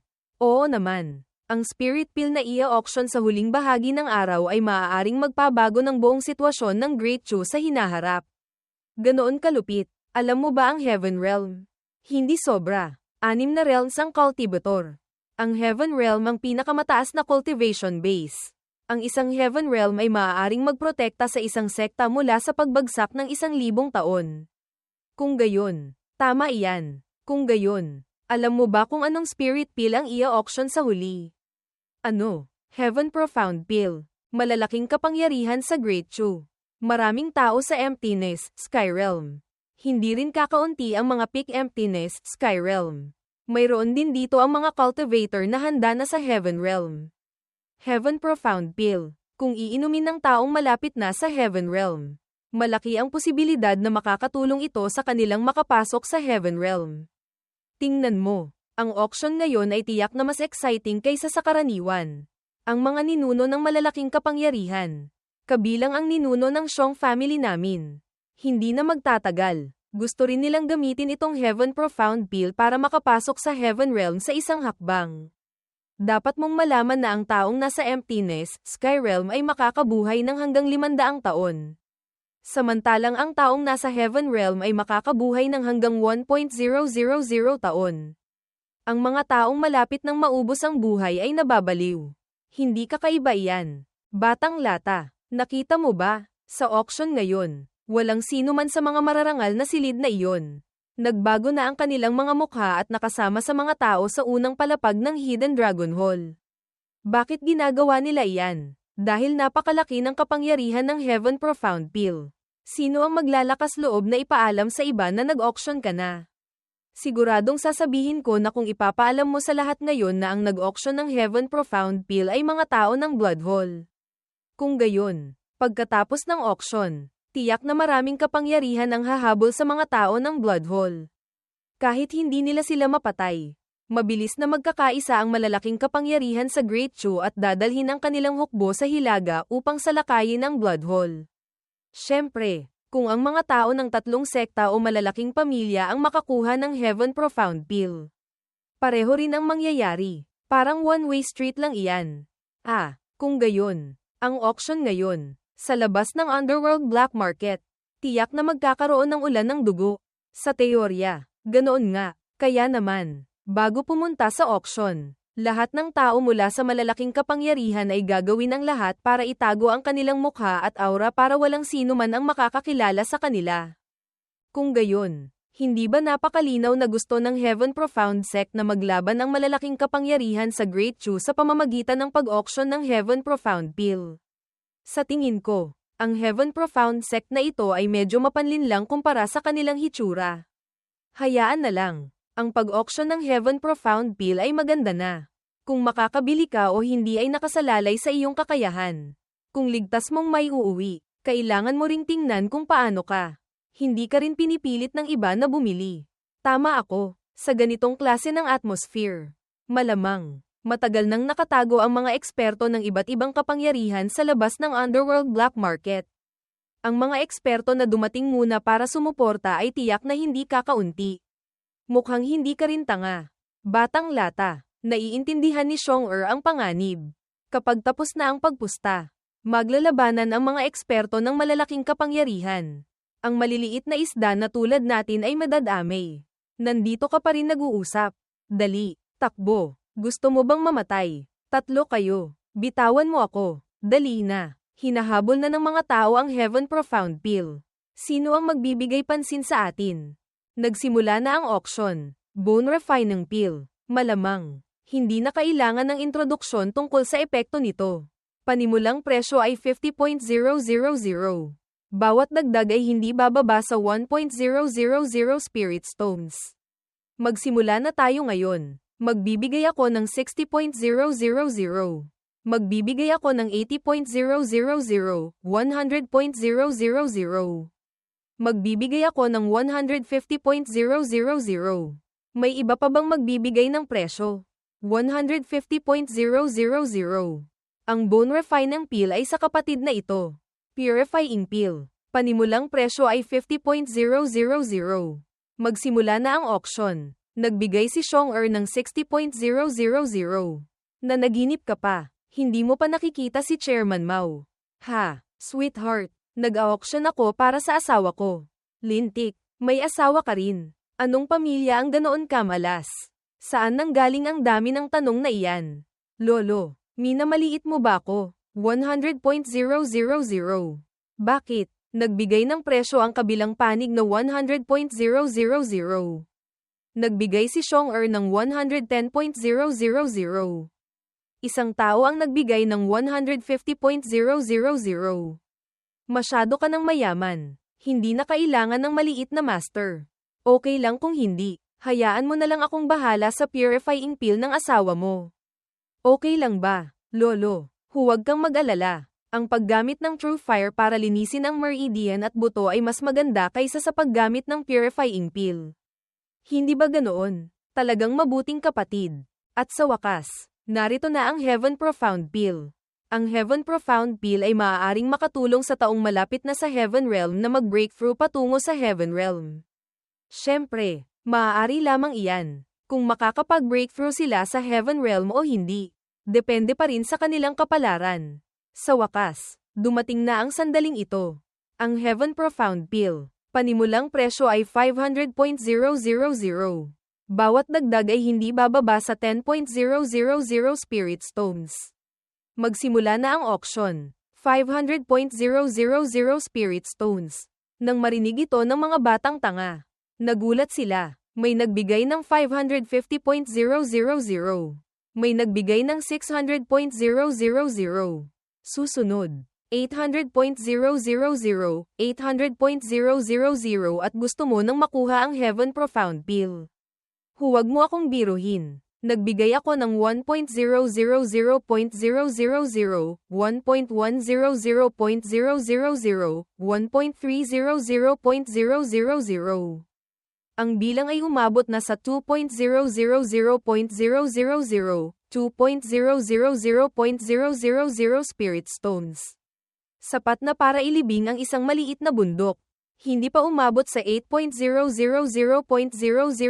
Spirit Stones. Malamang, hindi mo pa mailabas ang Heaven Profound Pill. Ang mga eksperto ng malalaking pamilya at sekta ay hindi pa sumasali sa auction. Sila ang mga pangunahing karakter sa auction na ito. Ang bilang ay tumaas sa 2.300.000, 2.500.000, at pagkatapos ay sa 5.000.000, 5.000.000, 5.000.000 talaga. Hingal. Excited ang ulo mo. Hindi masabi. Ang nagbigay ng presyo ay baka mula sa pamilya mo. Xiong. Oo nga. Nagsimula na ang mga malalaking pamilya. 5.500.000, 6.000.000, 6.500.000. Nanlamig na ang mga binti. Ang Xiong family namin ay wala na, 6.500.000. Siguro, kaya ninyong bayaran. Xiong family. Kaya naman. Oo, ngunit para sa isang Heaven Profound Pill. Halos naubos na ang ari-arian ng Xiong family. Ito ay isang malaking pastahan. Hindi kayang pastahan ng Xiong family. Hindi ba't sinabi na ni Elder Yang? Ang Heaven Profound Pill ay makakatulong sa tao na mag-breakthrough. Kung makakapag-upgrade ka o hindi, lahat ay nakasalalay sa iyong kapalaran. Sa pagsusugal, Tinatawag itong 1 win, 2 loss. Kahit na manalo ka sa auction, hindi tiyak na ligtas mong maiuwi ito. Kahit na maiuwi mo, mahirap pa rin sa master ko na mag-breakthrough sa Heaven Realm. Ang matandang lalaki na nakaitim sa tabi ay nakarinig ngunit nanatiling kalmado. Ang presyo ngayon ay 7.000.000, 7.500.000, 8.000.000. Ang malakas na aksyon ng tatlong malalaking sekta at ng Bloodhole ay malapit nang magtapos. Ang bilang ngayon ay umabot sa 9.500.000, 9.500.000. May iba pa bang magbibigay ng presyo? Namumutla ang dalawang batang tanga sa presyo. Bigla, nagbigay ng presyo ang matandang lalaki na nakaitim. 10.000.000. Bloodhole. Tatlong sekta. Sa wakas, anong kapangyarihan siya? Hawak niya ng kalmado ang tasaang tsaa. 10.000.000 Spirit Stones. May iba pa bang magtataas ng presyo? Ang atmosphere ay biglang naging kakaibang tahimik. Ang item na Heaven Profound Pill ay ibinigay. Bumukas ang pinto. Nagsimula siyang lumakad sa paligid. Lahat ng tao sa paligid niya ay nagulat. Pagkalipas ng ilang sandali, bumantong hininga siya. Pagkatapos, mabilis siyang gumalaw. Ang dalawang batang tanga ay nakatingin sa likod. Sa ganitong uri ng labanan hanggang kamatayan. Mukhang gusto niyang maihatid ang Heaven Profound Pill ng ligtas. Sa labas, tiyak na may magsusuporta sa kanya. Sa tingin ko, 8% ay mga tao ng Bloodhole. Sa Great Chew na ito, tanging ang Bloodhole ang kayang supulan ng tatlong sekta. Sino man siya, hindi mahalaga. Dali, umalis na tayo. Kung hindi tayo mag-iingat, mapipiga tayo hanggang sa maging abo. Heto na, kunin mo ito. Kung mapanganib, gamitin mo muna ang Heaven Step ang talisman. Tapos ang Heaven Seal ang talisman. Ang mga taong iyon, lahat sila ay pumunta para agawin ang Heaven Profound Pill. Karaniwan, hindi nila kami papansinin. Bakit parang may masama akong nararamdaman? Huwag kang mag-alala, sundan mo lang ako. Tiyak na ligtas ka, batang lata. Totoo po ba iyan? Lolo, sana, ligtas akong makauwi. Bago pa siya matapos magsalita, isang malakas na pagsabog ang naganap. Ano iyon? Naglalabanan na sila. Oh dali, pumunta tayo at tingnan. Nababaliw ka ba? Lahat sila ay masasamang tao. Pupunta ka roon para maging target practice. Nagbibiro lang ako. Bakit ka ganoon ka-tense? Ano? Bakit sila naglalabanan hanggang dito? Ang taong iyon. Saan ka pupunta? Ang matandang lalaki na nakaitim ay may galit na mukha. Ha. Gusto mo pa ring tumakbo? Kung matapang ka, lumapit ka rito at sumipsip. Tinamaan ang matandang lalaki ng atake ng hindi kilalang binata. Isang berdeng liwanag at isang malakas na pagsabog. Nahulog ang bag at naaga ito ng hindi kilalang binata. Talagang hindi mo alam ang iyong sariling kakayahan. Bigla, may isang estranghero sa likod ng binata. Ha. Gusto mong kainin ito ng mag-isa. Hindi lamang isang tao, kundi tatlong tao. Ngayon, ang sitwasyon ay 3 laban sa 1. Batang lata, dali, isuka mo ang mga gamit mo. Isang napakalakas na sunog ang lumaganap. Hay nako, tapos na. Isang napakalakas na apoy ang lumipad. Buti na lang, naiilagan ito ng binata. Ang lakas ng atake nito ay nagpatalsik sa mga puno. Tinamaan din si Ye Chen at bumagsak, na nagdulot ng malalim na hukay. Nagsimulang samuka ng dugo ang binata. Lintik, talagang isang grupo ng mga halimaw. Ang talisman na nakasabit sa pantalon ni Ye Chen ay nagniningas. Nataranta si Xiong-er. Batang lata, buhay ka pa ba? Bakit hindi ka pa namamatay? Tumakbo na kaagad. Huwag nang magsalita. Walang silbi iyan. Ngayon, dali, umalis na tayo. Hindi magandang lugar ito para manatili ng matagal. Ikaw sa kanluran. Ako sa silangan. Magkita tayo sa Henggayu Sect. Ingat ka. Ikaw rin. Huwag mong hayaang sunugin ka ng iba at ihawin. Lintik ka. Naglakas loob kang tawagin akong baboy. Ako ang pinakamalapit mong kaibigan. Ngayon, sa talisman na ito na lang tayo umaasa. Activate ang Heaven Step ang talisman. Pakiusap. Ilabas mo ako sa lintik na lugar na ito. Ay, hindi ba iyon ang matandang lalaki na kumuha ng Heaven Profound Pill? Sa unang tingin, mukhang bahagyang nasugatan siya. Kinuha niya ang Heaven Profound Pill. Tiyak na target siya ng maraming malalakas na eksperto. Mabilis na magiging battlefield itong lugar. Kailangan ko ng 3 subscribers ng mabilis. Bago pa man siya makatakbo. May isang taong tumawa na parang dragon at isa na tumawa na parang baka ang sumunod sa kanya. Malamang, tapos na siya. Sa pagtingin sa itaas, nakita niya ang mga sinag ng liwanag sa iba't ibang kulay ng bahaghari na mabilis na lumilipad. Dali, ibigay mo sa akin ang Heaven Profound Pill. Tumawa ang matandang lalaki na nakaitim. Ha ha ha, isang sipa na may dark power. Kung may kakayahan ka, kuhanin mo rito. Magaling, matandang lalaki. Kung gusto mong mamatay, susundin ko ang gusto mo. Sa pagtingin sa kaliwa at kanan, nakita niya ang batang tanga na si Ye Chen sa gitna ng formation. Ang mga palad ay sumabog ng malakas. Nanigas si Ye Chen. Isang pagsabog pa ang naganap. Itinaas ng binata ang kanyang kamay. Ay, nanay ko, malamang, hindi na ako mabubuhay sa buhay na ito. Gusto ba talaga nila akong patayin?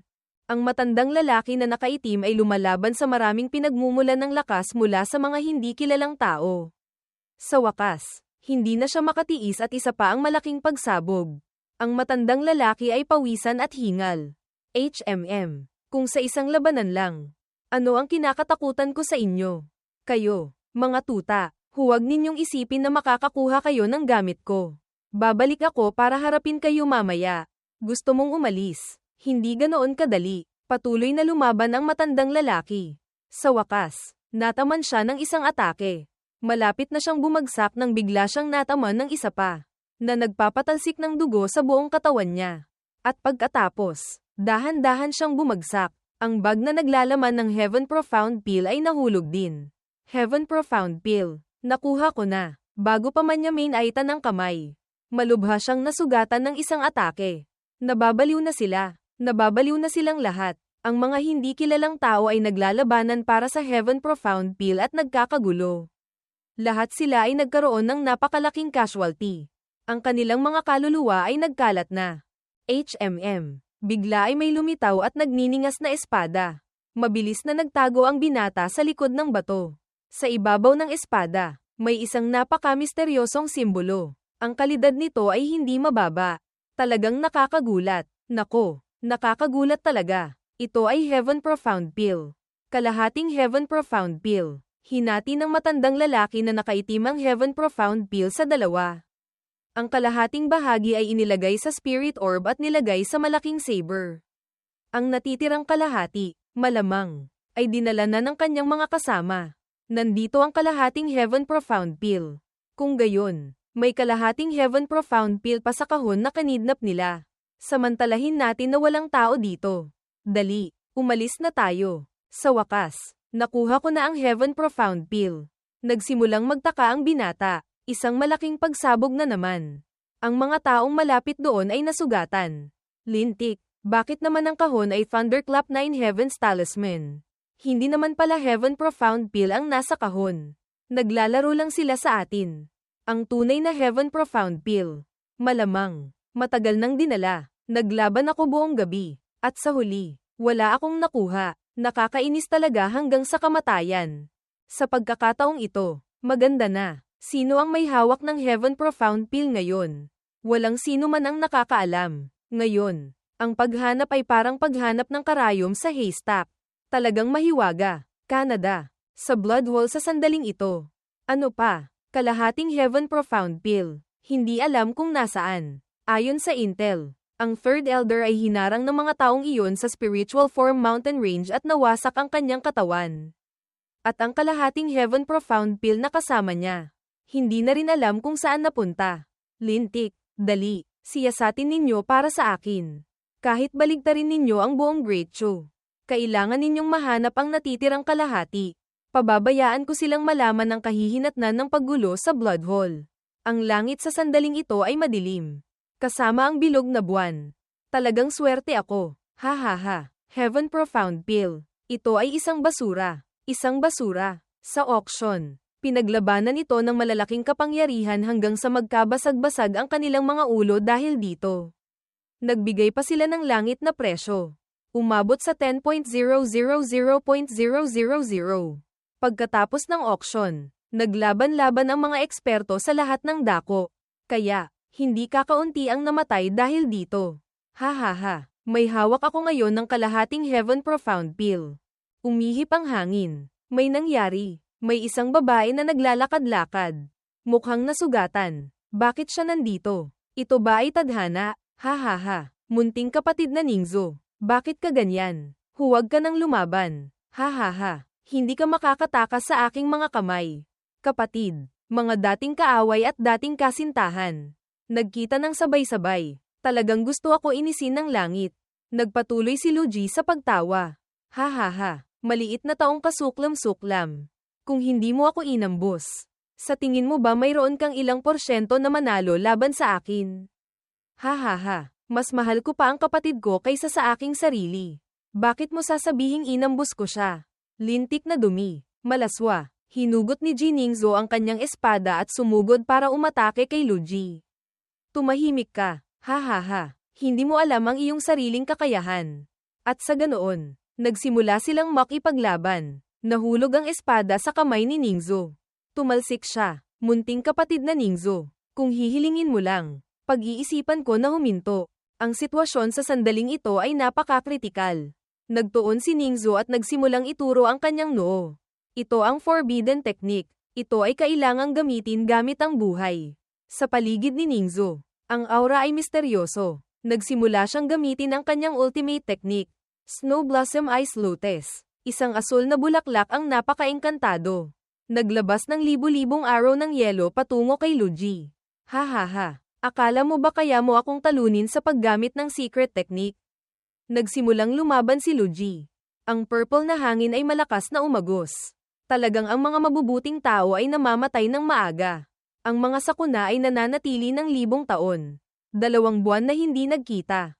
At nag-breakthrough na siya sa True Sun Realm. Patuloy ang binata sa pagsayaw ng pamaypay. Munting kapatid, dali, sumunod ka sa kuya. Nataman si Ningzo sa kanyang dibdib. Hindi ko alam kung 5-star grapefruit ba yan. Oops, nataman siya sa kamay. Humihingi ako ng paumanhin sa AD. Masyadong dark ang utak ko. Hahaha, nakatitig lang si Yechen. Wala na akong kahit anong pagmamahal sa iyo. Ang gusto ko ay makipag-usap sa lintik na si Luigi. Sa eksena sa sandaling ito, puno ng tawa ni Luigi. Malubhang nasugatan si Ningzo at bumagsak. Munting kapatid, masunurin ka. Mukhang kailangan mo akong sundan. Kung susundan, susundin mo. Kung hindi, kailangan mo pa rin akong sundan. Naisip ni Ningzo na magpakamatay. Habang pinipikit niya ang kanyang mga mata, pinigilan din siya ni Luigi sa tamang oras. Hindi ganoon kadali ang mamatay. Bigla, hinawakan ni Yechen ang kamay at bewang ni Ningzo. Umalis silang dalawa. Sino ang taong ito? Hahaha, batang lata sa condensation realm. Gusto mo rin maging bayani at iligtas ang magandang babae. Kung gayon, mamatay na tayo pareho. Sa sandaling ito na kritikal, tumalon si Yechen. Ginamit ng binata ang kanyang Hamashan Fist. Minamaliit ko ang batang lata na ito. Kung minamaliit mo ako, mamamatay ka ng malubha. True Sun Realm. Kahit sa hanay ng mahihina. HMP. Ikaw na pato ay malapit ng ihawin. Ngunit matigas ka pa rin magsalita. Inatake ni Luigi at mabilis na umilag si Yechen. Nagpatuloy sa paggamit ng teknik ang binata. Tinamaan din si Yechen. Buti na lang, ang main force ay direktang tumama sa bibig ng lintik na si Luigi. Condensation Realm. Kaya niyang saktan si Luigi. Pareho silang umurong. Ang batang ito ay talagang kasuklam-suklam. Dali, mamatay ka na para sa akin. Gusto mo na mamatay ako ng sobra. Ikaw lang ang huling dumating. Ang yinchi ng pamaypay ay tumama. Boop boop boop. Sinangga ni Yechen ang atake. Ginamit niya ang kanyang kamay para kunin ang armas. Nagpatuloy siya sa pag-atake. At pagkatapos, tumama sa dibdib ni Yechen. Hinawakan ng binata ang kamay ni Luigi. Ang batang tanga ay nagulat. Akala niya panaginip lang. At ngayon, sa turno ko na. Tanggapin mo ang suntok na ito. Anak, dagdag pa ang isang tuhod. Sa wakas, sinipa niya ang likod ni Luigi. Isang condensation realm lang, ngunit may ganoong mapanlinlang na profound technique para sa malapitang labanan. Bigla, hinawakan ni Luigi ang binti ni Yechen. Masyado mo akong minamaliit. Malaki ang pagkakaiba sa pagitan ng True Sun Realm at ikaw. Itinapon niya si Ye Chen sa lupa ng malakas. Masakit iyon. Wild Tiger. Hindi umuungol. Akala mo ba walang master ang berdeng kagubatan? Hindi sinasadya. Nagulat si Lu Ji. Inactivate ni Ye Chen ang Heaven Thunder Talisman. Dali, buksan mo ito para sa akin. At sa ganoon, nataman si Lu Ji. Heaven Thunder Talisman. Ang taong ito ay miyembro ng Henggayu Sect. Heaven Thunder Talisman. Napakagaling. Napakagaling. Ngayon, nataman siya ng Heaven Thunder Talisman. Ngunit nakatayo pa rin siya. Ito ang True Sun Realm. Nagtawag siya ng Martial Soul. Shu Mountain Treasure Pagoda. Dali, patayin siya para sa akin. Ang kapangyarihan nito ay malaki talaga. Ang mga mata ni Ye Chen ay nagniningas. Tulad ng Firewind Wheel ni Neza. Dali, buksan mo ito para sa akin. Nasira niya ang pagpigil ng Spirit Chi. Shu Mountain Treasure Pagoda. Ito ang True Fire. Ang apoy ay nagniningas ng matindi. Na nagpatalikod kay Lu Ji. May True Fire pa. Pareho silang magkapantay. May True Fire ka rin pala. Batang lata mula sa Henggayu Sect. Hintayin mo lang akong patayin ka. Ang True Fire mo ay magiging akin. Kung gayon, kung matapang ka, lumapit ka, may kakayahan ka ba niyan? Pagkatapos magsalita, tinawag ni Ye Chen ang Scarlet Heaven Sword at inatake si Lu Ji. Itinaas niya ang kanyang kamay para harangin ang atake. Nagpatuloy siyang gumamit ng Shu Mountain Treasure Pagoda. Ang kapangyarihan nito ay hindi simple. Kahit ang 100.000 taong apoy ng Scarlet Heavens ay hindi mas mataas o mas mababa. Gumamit si Lu Ji ng Ice Technique. Akala mo ba kaya niyang patulugin si Ye Chen? Ngunit sino ang makakaalam? Sa simula, hindi sila magkaantas. Ngayon, kailangan niyang humanap ng paraan. Gusto mong tumakbo? Subukan mong tumakbo. Tingnan natin. Kinontrol ni Lu Ji ang Shu Mountain Treasure Pagoda. Tumawa si Lu Ji ng mayabang. Tumakbo ka. Tumakbo ka. Tingnan natin. Nagsimulang samuka ng dugo si Ye Chen. Lintik. Hindi kaya kailangan niyang mapawalang saysay ang kanyang dantian ulit. Ang mga mata ni Ye Chen ay naglabas ng napakalupit na apoy. Nagsimulang sumigaw ng malakas ang binata. Ano ito? Ang batang ito ay napakasama. Kung hahayaan siyang mabuhay, tiyak na magiging problema siya sa hinaharap. Sa paligid ni Ye Chen, may napakalakas na aura. Isang ice sword ang tumagos sa binata. Tumagos sa kanyang dibdib. Ngunit wala siyang gallows. Gusto mo akong patayin. Nag-ipon si Ye Chen ng lakas sa kanyang suntok. Isang atake ang nagpatalsik kay Lu Ji ng 8 metro. Patuloy na nagsasalita ang kanyang bibig. Ikaw ay demonyo. Ikaw ay demonyo. Ginagamit ni Lu Ji ang lahat ng kanyang natitirang lakas para magamit ang teknik. Sapat na ang isang banayad na palad ni Ye Chen para madaig si Lu Ji. Akala mo mahina, ngunit napakalaki ng lakas ng atake. Patuloy na dumudugo si Lu Ji. Hinawakan ni Ye Chen ang leeg niya at binuhat siya. Gusto mong malaman kung sino ako? Ikaw. Paano iyan nangyari? Malinaw na ginawa ko nang walang silbi ang dantian mo. May mata ang langit. Paano mo iyon inasahan? Nakasurpresa. Batang tanga. Binalian ni Ye Chen ang leeg ni Lu Ji. Ito ang masamang karma. Masamang resulta. Ito ay eksaktong karma. Bumagsak si Lu Ji sa lupa. Hingal na hingal si Ye Chen. Unti-unting ipinikit ng binata ang kanyang mga mata. Nawalan ng malay ang binata sa harap ni Ningzu. Kung hindi mo ako tinulungan ngayon, namatay na sana ako. Sino ka ba talaga? Nang akala niya ay huhuberin niya na ang maskara. Hinawakan ni Ye Chen ang kamay niya. Anong gusto mong gawin? Ako. Gusto ko lang makita ang mukha mo. Sinabi ni Ye Chen. Hindi na kailangan. Maraming salamat sa pagligtas sa akin. Batang bayani. Ji Ningzu ay handang magbigay ng isang dahon at isang bato bilang pasasalamat sa dakilang kabaitan na ito. Hindi mo kailangan magpasalamat. Basta itago mo lang ang sikreto tungkol sa nangyari ngayon. Okay na iyan. HMM. Alam ko. Kung gayon, paalam dito. Nang akala niya ay aalis na ang binata, nagsimula siyang samuka ng dugo. Sa sandaling ito, hindi na siya kayang iwan ni Ye Chen. Paglipat ng eksena, isang apoy ang nagniningas, habang nag-iisip sa kanyang ulo. Ginagamot niya si Ningzu. Sa pagkakataong ito lang, tiyak na wala ng anumang bagay na may kinalaman sa kanya sa hinaharap. Bigla, may tunog na, boop. Samuka ng dugo si Ningzu. Nakapikit ang mata at hingal. Patuloy siyang tumingin kay Ye Chen. Disipulo ka ng Henggayu sect. Tama, nang marinig niya iyan. Hindi sumagot ang binata. Wala akong masamang intensyon. Gusto ko lang pasalamatan ka sa pagligtas mo sa akin. Sabi ko na, hindi na kailangan magpasalamat. Kung gayon, anong pangalan mo? Ha ha ha, nakasulpot ako sa harap mo. At hindi mo pa rin ako nakikilala. Ang pangalan ko ay Chen Ye. Hindi kaya. Makakahiwalay ang isang maskara ng lahat. Ang taong mahal ko. Kahit gamulo siya sa mundong ito at magbago ng anyo. Sa pagtingin ko pa lang. Nakikilala ko na. Ang pagkilala sa isang tao ay hindi sa mata. Kundi sa puso. Jiningzu. Ang ating tadhana ay naging nakaraan na. Paglipat ng eksena. Isang grupo ng mga tao ang lumilipad sa kagubatan.